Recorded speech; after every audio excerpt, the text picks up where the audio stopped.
Sir ଆପଣଙ୍କୁ news ରୁମକୁ ସ୍ୱାଗତ କରୁଛି ସାର୍। ଯେଭଳି ଭାବେ ରାଜ୍ୟରେ ଗୋଟେ ତାତି କଣ୍ଡିସନ ଦେଖିବାକୁ ମିଳୁଛି, କିନ୍ତୁ ବର୍ତ୍ତମାନ ଆମେ ଯଦି କହିବା ସକାଳୁ କିଛି ମାତ୍ରାରେ ପାଗରେ କୋହଲା ଦେଖା ଦେଇଥିଲା, କିନ୍ତୁ ଅ ବେଳ ଗଡ଼ିବା ସହିତ ମଧ୍ୟ ତାତି ଅନୁଭୂତ ହେଉଛି। ଆଜି ପାଗ କେମିତି ରହିବ ଏବଂ କେଉଁ କେଉଁ ଅଞ୍ଚଳରେ ବର୍ଷା ହେବ, କଣ କହିବେ ସାର୍? ନମସ୍କାର। ବର୍ତ୍ତମାନ ଆମେ ଗୋଟେ ସକ୍ରିୟ କାଳବୈଶାଖୀ ପରିବେଶରେ 15 ତାରିଖରୁ ଅଛୁ। ଆଉ ଧୀରେ ଧୀରେ ଏଇ ଯୋଉ କାଳବୈଶାଖୀର ବିସ୍ତୃତି ମାତ୍ରାରେ ବୃଦ୍ଧି ହବାର ଯଥେଷ୍ଟ ସମ୍ଭାବନା ରହୁଛି, କାରଣ ଗୋଟେ ଯୋଉ ଆମର ଘୂର୍ଣ୍ଣିବଳୟ କ୍ଷେତ୍ର ବର୍ତ୍ତମାନ ଧୀରେ ଧୀରେ ଡେଭଲପ ହଉଛି ଦକ୍ଷିଣ ବଙ୍ଗୋପସାଗରରେ। ସେ ଆଉ ଟିକେ ସକ୍ରିୟ ହବ, ଆଉ ସକ୍ରିୟ ହେଇକି ସ୍ଥଳଭାଗ ଆଡକୁ ମଧ୍ୟ ଅଗ୍ରସର ହବାର ସମ୍ଭାବନା ରହୁଛି। ତେଣୁ ସେଇ ପରିପ୍ରେକ୍ଷୀରେ ଦେଖିଲେ 19 ତାରିଖ ପରେ ପରେ ଟିକେ ବର୍ଷାର ମାତ୍ରା ବିସ୍ତୃତି ଆଉ ଟିକେ ତ୍ୱରାନ୍ୱିତ ହବ। ଆଉ ଗୋଟେ ବଡ ଅଞ୍ଚଳରେ ବର୍ଷା ରହିବ ଦକ୍ଷିଣ ଭାରତରେ, ପୂର୍ବ ଭାରତରେ, କେନ୍ଦ୍ରୀୟ ଭାରତରେ। ତେଣୁ ସକ୍ରିୟ କାଳବୈଶାଖୀ, ତା ପଛକୁ ପଛ ଘୂର୍ଣ୍ଣିବଳୟ କ୍ଷେତ୍ର, ଲଘୁଚାପ କ୍ଷେତ୍ର, ତାପରେ ମନସୁନର ମାନେ ପ୍ରବାହ ଆରମ୍ଭ ହବ। ମତେ ଲାଗୁଛି 22 ପରେ ପରେ ମନସୁନର ସକ୍ରିୟ ପ୍ରବାହ ଆରମ୍ଭ ହବ। ତେଣୁ ଗରମ କଣ୍ଡିସନ ଆଉ ଏତେ ରହିଲା ଭଳିଆ ଲାଗୁନି। ଆପଣ ମୁଖ୍ୟତଃ କାଳବୈଶାଖୀ ବର୍ଷା, ତାପରେ ଘୂର୍ଣ୍ଣିବଳୟ ଲଘୁଚାପ ଜନିତ ବର୍ଷା, ଆଉ ତାପରେ ମନସୁନ କଣ୍ଡିସନ। ତେଣୁ ଏଇ ସକ୍ରିୟ ଅବସ୍ଥା ଲାଗୁଛି ଶେଷ ସପ୍ତାହ ପର୍ଯ୍ୟନ୍ତ। ଆଉ ଓଡ଼ିଶା ବି ଆଧରେ ବହୁତ ଉପକୃତ ହବ। କିନ୍ତୁ ଆପଣ ଯଦି ସର୍ବଭାରତୀୟ ସ୍ତର ଦେଖିବେ, ଉତ୍ତର ଭାରତ, ଉତ୍ତର ପଶ୍ଚିମ ଭାରତରେ ଗରମ କଣ୍ଡିସନଟା ରହିବ। କିନ୍ତୁ ଆମର ଓଡ଼ିଶା ପରିପ୍ରେକ୍ଷୀରେ ବର୍ତ୍ତମାନ ଆମେ ସକ୍ରିୟ କାଳବୈଶାଖୀ ଆଉ ତାପରେ ଘୂର୍ଣ୍ଣିବଳୟ ଜନିତ ଟିକେ ବର୍ଷା, ତାପରେ ମନସୁନ କଣ୍ଡିସନ ଦେଖିବାର ଯଥେଷ୍ଟ ସମ୍ଭାବନା ରହୁଛି। ଏଇଆ ହିଁ ମୋଟାମୋଟି ବର୍ତ୍ତମାନ ମୋର ପାଣିପାଗର ଇଏ ରହୁଛି। ସାର୍ ଯଦି ଦେଖିବା ବର୍ତ୍ତମାନ ଯେଭଳି ଭାବେ ଆପଣ କହୁଥିଲେ କାଳବୈଶାଖୀ କଣ୍ଡିସନରେ ବର୍ତ୍ତମାନ ରାଜ୍ୟ ରହିଛି, କିନ୍ତୁ ଅନେକ ସ୍ଥାନରେ ଯଦିଓ ବର୍ଷା ହେଉଛି, ବହୁତ କିଛି ସ୍ଥାନ ଅଛି ଯୋଉଟାରେ ପ୍ରବଳ ଗୁଳୁଗୁଳି ଅନୁଭୂତ ହେଉଛି।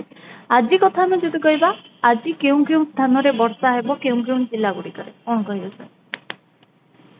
ଆଜି ବି ସମ୍ଭାବନା ଲାଗୁଛି, ବର୍ଷା ଲାଗୁଛି। ଦକ୍ଷିଣ ଓଡ଼ିଶାଟା ଟିକେ ବେଶୀ ପ୍ରଭାବିତ ସମ୍ଭାବନା ରହୁଛି। ଉପକୂଳବର୍ତ୍ତୀ ଓଡ଼ିଶାରେ ଆଂଶିକ ପ୍ରଭାବ ରହିପାରେ, କିନ୍ତୁ କାଲି ପରଦିନ ପରେ ପରେ ମାନେ 18 ପରେ ପରେ 19 ପରଠୁ ମତେ ଲାଗୁଛି ସେଇ ଯୋଉ ବର୍ଷାର ମାତ୍ରାରେ ଉପକୂଳବର୍ତ୍ତୀ ଜିଲ୍ଲା, ଉତ୍ତର ଜିଲ୍ଲା, ଦକ୍ଷିଣ ଜିଲ୍ଲା, ଓଡ଼ିଶାର ସମସ୍ତ ଜିଲ୍ଲା ମତେ ଲାଗୁଛି 19 ତାରିଖ ପରେ ପରେ ଟିକେ ବର୍ଷାର ମାତ୍ରା ବିସ୍ତୃତି ଅଧିକା ମିଳିବ। କିନ୍ତୁ ଗୁଳୁଗୁଳି ସମସ୍ୟାଟା କହୁଛନ୍ତି ଆପଣଙ୍କର, ଯାହା ବି ହେଲେ ମେ ମାସଟା ଆମର ଖରାର ମାସ। ଉତ୍ତର ପଶ୍ଚିମ ଉତ୍ତରରୁ ଟିକେ ଉଷୁମ ଆଉ ଯୋଉ ଆମର ଶୁଷ୍କ ବାୟୁର ପ୍ରଭାବ ଚାଲିଛି, ବଙ୍ଗୋପସାଗର ଟିକେ ସକ୍ରିୟ ଅଛି। ତେଣୁ ବଙ୍ଗୋପସାଗରରୁ କିଛିଟା ଆର୍ଦ୍ରତାପୂର୍ଣ୍ଣ ବାୟୁ ଆମ ଉପକୂଳବର୍ତ୍ତୀ ଅଞ୍ଚଳକୁ ଆସୁଛି। ତେଣୁ ଗୁଳୁଗୁଳି ହବାଟା ଗୋଟେ ସ୍ୱାଭାବିକ ପ୍ରକ୍ରିୟା। କିନ୍ତୁ ଭଲ ଜିନିଷ ହବ ଯେ ଯୋଉ ଆର୍ଦ୍ରତା ବର୍ତ୍ତମାନ ବର୍ଷା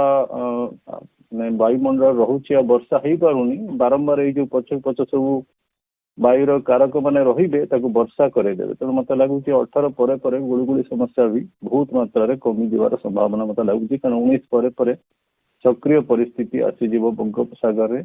ଆଉ ତାପରେ ପୁଣି ମେ ଶେଷ ସପ୍ତାହରେ ଆରବ ସାଗରରେ ବି ସକ୍ରିୟ ପରିସ୍ଥିତି ଆଉ ବଙ୍ଗୋପସାଗର ସକ୍ରିୟ ପରିସ୍ଥିତି ଆସିବ। ତେଣୁ ଭଲ ସୂଚନା ରହୁଛି, ଆଉ ଗୁଳୁଗୁଳି ଆଉ ଖରା ବହୁତ ମାତ୍ରାରେ କମିଯିବ। ଆଜ୍ଞା ସାର୍। ସାର୍ ଗୋଟେ କଥା ଆପଣ ମଧ୍ୟ ନଜର ରଖିଥିବେ, ଅନୁମାନ କରିଥିବେ, ଯେତେବେଳେ କି 2021 ମସିହା କଥା ଆମେ ଯଦି କହିବା, 2021 ମସିହାରେ ସବୁଠୁ ଅଧିକ ବର୍ଷା ହୋଇଥିଲା, ବର୍ଷା ଦିନ କଥା ଆମେ ଯଦି କହିବା। କିନ୍ତୁ ସେଇ ଅନୁପାତରେ ଯଦି 2024 କଥା କହିବା, କେଉଁଠି ନା କେଉଁଠି ବର୍ଷାର ପରିମାଣ କମିଥିଲା, ପ୍ରବଳ ଗୁଳୁଗୁଳି ଅନୁଭୂତ ହୋଇଥିଲା। କିନ୍ତୁ 2025ରେ ଚଳିତ ବର୍ଷ କେମିତି ରହିବ? ଆପଣ ବୋଧେ ମନସୁନ କଥା ପଚାରୁଛନ୍ତି। 2022ରେ ବି ଆମର ବହୁତ ପଛକୁ ପଛ ସିଷ୍ଟମ ରହିଥିଲା ବଙ୍ଗୋପସାଗରରେ, ବନ୍ୟା ପରିସ୍ଥିତି ସୃଷ୍ଟି କରିଦେଇଥିଲା। କାରଣ ବହୁତ ଶକ୍ତିଶାଳୀ ଘୂର୍ଣ୍ଣିବଳୟ, ଲଘୁଚାପ, ଅବପାତ, ଗଭୀର ଅବପାତ କ୍ଷେତ୍ର ଓଡ଼ିଶା ବାଟ ଦେଇକି କେନ୍ଦ୍ରୀୟ ଭାରତ, ଉତ୍ତର ପଶ୍ଚିମ ଭାରତ, ରାଜସ୍ଥାନ ଅଞ୍ଚଳରେ ବି ପ୍ରବଳ ବର୍ଷା କରିଥିଲା। ତେଣୁ ଗୋଟେ ଗୋଟେ ବର୍ଷରେ ଏଇ ଟାଇପ ର କଣ୍ଡିସନ ଡେଭଲପ ହୁଏ। ଆଉ 2024 ଗୋଟେ ଅନପ୍ରେସିଡେଣ୍ଟେଡ ଇୟର ଥିଲା। ବହୁତ ହିଟ୍ ୱେଭ କଣ୍ଡିସନ ରହିଲା, 3 ମାସ ଯାକ ହିଟ୍ ୱେଭ ରହିଲା ପାଖାପାଖି। ତାପରେ କାଳବୈଶାଖୀ ନଥିଲା, ପଶ୍ଚିମା ଝଡ଼ ନଥିଲା। ଅଗଷ୍ଟ ମାସରେ ଅସ୍ୱାଭାବିକ ବର୍ଷାର ପରିମାଣ କମିଗଲା। ଏଇଟା ହିଁ ଗୋଟେ ମନସୁନର ଗୋଟେ ବୈଶିଷ୍ଟ୍ୟ। ଆପଣ ପ୍ରତିବର୍ଷ ମନସୁନ ଗୋଟେ ନୂଆ ନୂଆ କ୍ୟାରେକ୍ଟରିଷ୍ଟିକ୍ସ ନେଇକି ଆସିବ। ଏଥର ଦେଖନ୍ତୁ ଆପଣ ମନସୁନର ଯୋଉ ଅନସେଟ୍ ପ୍ରୋଜେକ୍ସନ ଅଛି 27 ତାରିଖ, ଅଲମୋଷ୍ଟ 4-5 ଦିନ ପୂର୍ବରୁ ଆପଣ ଦେଖିବେ 22 ତାରିଖ ପରେ ମନସୁନ ପରିବେଶ ଆମର ଆରବ ସାଗର ଆଉ ଭାରତ ମହାସାଗରରେ ସୃଷ୍ଟି ହେଇଯାଉଛି। ତେଣୁ ଜଲ୍ଦି ଆସିଯାଉଛି ମନସୁନ। ତେଣୁ ପ୍ରତିବର୍ଷ ଇଏ ଗୋଟେ ବହୁତ କମ୍ପ୍ଲେକ୍ସ ଫେନୋମେନା, 4 ମାସର ଇଭେଣ୍ଟ। କିନ୍ତୁ ଏ ବର୍ଷ ଲାଗୁଛି ମନସୁନ ଆମର ଭଲ ରହିବ। ଯୋଉ ପାରିପାର୍ଶ୍ୱିକ ବାୟୁମଣ୍ଡଳ ଅବସ୍ଥା ଅଛି ମତେ ଲାଗୁଛି ସ୍ୱାଭାବିକ ମନସୁନ ରହିପାରେ, ଟିକେ ଅଧିକା ବର୍ଷା ବି ରହିପାରେ। ବର୍ତ୍ତମାନ ଯୋଉ ପ୍ରୋଜେକ୍ସନ ଦେଖିଲେ ଜଣାପଡୁଛି କେନ୍ଦ୍ରୀୟ ଭାରତ ଆଉ ଦକ୍ଷିଣ ଭାରତ ଓଡ଼ିଶା ପରିପ୍ରେକ୍ଷୀରେ ଦେଖିଲେ ଓଡ଼ିଶା ବି ଭଲ କଣ୍ଡିସନ ରହୁଛି। ଦକ୍ଷିଣ ଓଡ଼ିଶା ଟିକେ ବେଶୀ ପ୍ରଭାବିତ ଲାଗୁଛି। ଆଉ ଯୋଉ 15 ଦିନ କି 13-14 ଦିନ ରହିଲା ଏ ମାସର, ଆପଣ ମତେ ଲାଗୁଛି ଦିଟା ଘୂର୍ଣ୍ଣିବଳୟ କ୍ଷେତ୍ର ବଙ୍ଗୋପସାଗରରେ କି ଟିକେ ଅଧିକା ସକ୍ରିୟ ଲଘୁଚାପ କ୍ଷେତ୍ର ଆରବ ସାଗରରେ ବି। ତେଣୁ ବହୁତ ଆକ୍ଟିଭ ସକ୍ରିୟ କଣ୍ଡିସନ ମନସୁନ ଆସିଯିବ। ଏଥର ଆଶା କରିବା 2025ଟା ଭଲ ମନସୁନ ଆମ ପାଇଁ ରହିବ। ସାର୍ କିଛି କ୍ୱେଶ୍ଚନ ରହିଛି ଯାହାକି ମୁଁ ଏବେ ପଚାରିବା ପାଇଁ ଚାହିଁବି। ସାର୍ କେଉଁ ମଡେଲ ବହୁତ କରେକ୍ଟ ଇନଫର୍ମେସନ ଦିଏ ସିଷ୍ଟମ ଉପରେ, କ'ଣ କହିବେ ସାର୍?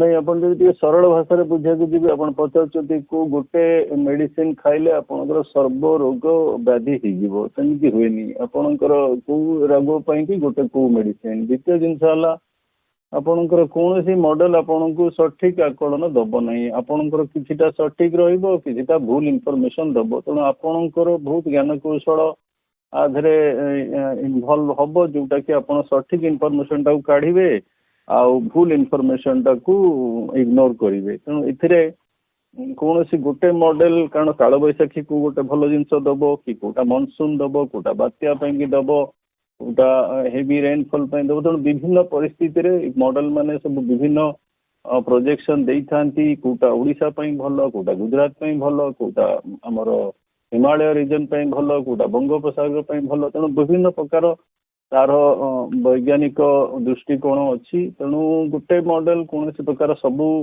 ପ୍ରଭାବ ମାନେର ସଠିକ ଆକଳନ କରିବନି। ଆପଣଙ୍କୁ ବହୁତ ପ୍ରକାର ମଡେଲ ଦେଖିବାକୁ ପଡିବ, ଆଉ ତା ସହିତ କିଛିଟା ଜ୍ଞାନ କୌଶଳ ବି ଆହରଣ କରିବାକୁ ପଡିବ, ଯାହାଫଳରେ କି ଆପଣଙ୍କର ସଠିକ ସମୀକ୍ଷା କରିପାରିବେ। ଆଜ୍ଞା ସାର୍। ସାର୍ ଯାଜପୁର ଜିଲ୍ଲାରେ 20ରୁ 30 ମଧ୍ୟରେ କେମିତି ପାଗ ରହିବ? ବିଶେଷ କରି ଉପକୂଳ ଜିଲ୍ଲା ଗୁଡ଼ିକରେ କେମିତି ରହିବ ପାଗ?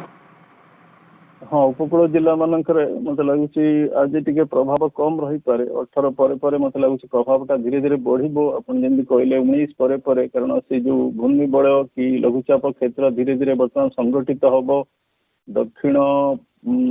ଦକ୍ଷିଣ ବଙ୍ଗୋପସାଗର ଅଛି, ଧୀରେ ଧୀରେ ସେ ସ୍ଥଳ ଭାଗ ଆଡକୁ ଅଗ୍ରସର ହବ। ମୁଖ୍ୟତଃ ଲାଗୁଛି ଆନ୍ଧ୍ର ତାମିଲନାଡୁ ଯୋଉ ଉପକୂଳବର୍ତ୍ତୀ ଅଞ୍ଚଳ, ସେଇ ଅଞ୍ଚଳରେ ସେ ପ୍ରଭାବ ଦବ। ତେଣୁ ତା ପ୍ରଭାବରେ ଯୋଉ ସକ୍ରିୟ ଯୋଉ ଆମର ବାୟୁର ଯୋଉ ଚଳନ ହବ 17-18 ପରେ ମତେ ଲାଗୁଛି ଆହୁରି ସକ୍ରିୟ ହେଇଯିବ। ତେଣୁ ଆପଣ ଉପକୂଳବର୍ତ୍ତୀ ଅଞ୍ଚଳ ପରିପ୍ରେକ୍ଷୀରେ ଦେଖିଲେ 19 ପରଠୁ ମତେ ଲାଗୁଛି ମେ ମାସ ଶେଷ ପର୍ଯ୍ୟନ୍ତ ସବୁଦିନ ବର୍ଷାର ପ୍ରଭାବ ଆପଣ ଦେଖିବେ ଅଳ୍ପ ବହୁତ। କିନ୍ତୁ 19 ପରେ ମତେ ଲାଗୁଛି ଟିକେ ବର୍ଷାର ମାତ୍ରାଟା ଟିକେ ଅଧିକା ରହିବ। ତେଣୁ ଯାଜପୁର ଜିଲ୍ଲା ପରିପ୍ରେକ୍ଷୀରେ ମତେ ଲାଗୁଛି ବର୍ଷା ରହିବ ବର୍ତ୍ତମାନ ମେ ଶେଷ ପର୍ଯ୍ୟନ୍ତ। ଆଜ୍ଞା ସାର୍। ସାର୍ କିଛି ମଡେଲ ଆକଳନ କରୁଛି ଯେ 24ରୁ 30 ମଧ୍ୟରେ ଆରବ ଏବଂ ବଙ୍ଗୋପସାଗର ଉଭୟରେ ବାତ୍ୟା ଦେଖାଉଛି ବୋଲି ଆପଣ କ'ଣ କହିବେ? ହଁ, ସେଇ ଯୋଉ ଜିନିଷଟା ଆପଣ କହୁଛନ୍ତି ଆରବ ସାଗରରେ ବାତ୍ୟା, ବଙ୍ଗୋପସାଗରରେ ବାତ୍ୟା, ମଡେଲ ମାନେ ଏମିତି ଦେଖେଇବେ। କାରଣ ମଡେଲ ମାନେ ବର୍ତ୍ତମାନ କ'ଣ ହଉଛି କି ଆପଣ ମନସୁନ ପରିବେଶ ବର୍ତ୍ତମାନ ଧୀରେ ଧୀରେ ସକ୍ରିୟ ହଉଛି। ତା ଭିତରେ ଗୋଟେ ଲଘୁଚାପ କ୍ଷେତ୍ର କି ଘୂର୍ଣ୍ଣିବଳୟ ସୃଷ୍ଟି, ବର୍ତ୍ତମାନ ଅଲରେଡି ଗୋଟେ ଘୂର୍ଣ୍ଣିବଳୟ ପ୍ରଭାବ ରହିଛି, ଆଉ ସେ ଟିକେ ସଂଗଠିତ ହଉଛି। କାରଣ କ'ଣ ହଉଛି କି ଆପଣଙ୍କର ଗୋଟେ ଘୂର୍ଣ୍ଣିବଳୟ ଲଘୁଚାପ ସଂଗଠିତ ହେଇ ଅବପାତ, ଗଭୀର ଅବପାତ, ତାପରେ ବାତ୍ୟା, ତାପରେ ଭୀଷଣ ବାତ୍ୟା ହବ। ତେଣୁ ଏଇ ଯୋଉ ସଂଗଠନ ପ୍ରକ୍ରିୟା ଭିତରେ ମନସୁନ ବାୟୁର ପ୍ରଭାବ ଆସିଯାଉଛି। ତେଣୁ ମଡେଲ ମାନେ ଏଇ ଦିଟା ଭିତରେ ପାର୍ଥକ୍ୟଟା ଜାଣିପାରିବେନି, କାରଣ ମଡେଲ ମାନେ ମନୁଷ୍ୟ ନୁହନ୍ତି।